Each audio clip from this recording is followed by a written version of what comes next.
আজকে আপনাদের দেখাবো আমি সেই ভাইরাল আনারস কাটিং।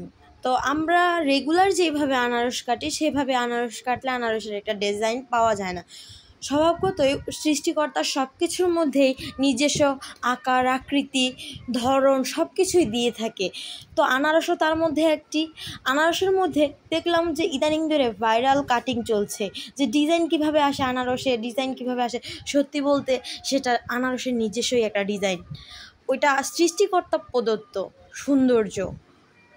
তার জন্য সকল কিছুর জন্য আল্লাহর কাছে শুকরিয়া করতে হয়, আলহামদুলিল্লাহ।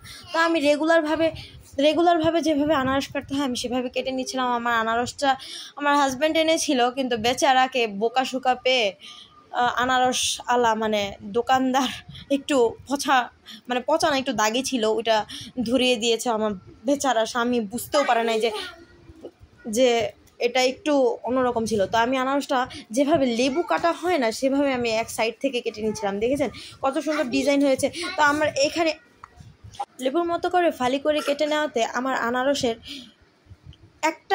পারফেক্ট আমি ডিজাইন পেয়েছি, যেহেতু আমার আনারস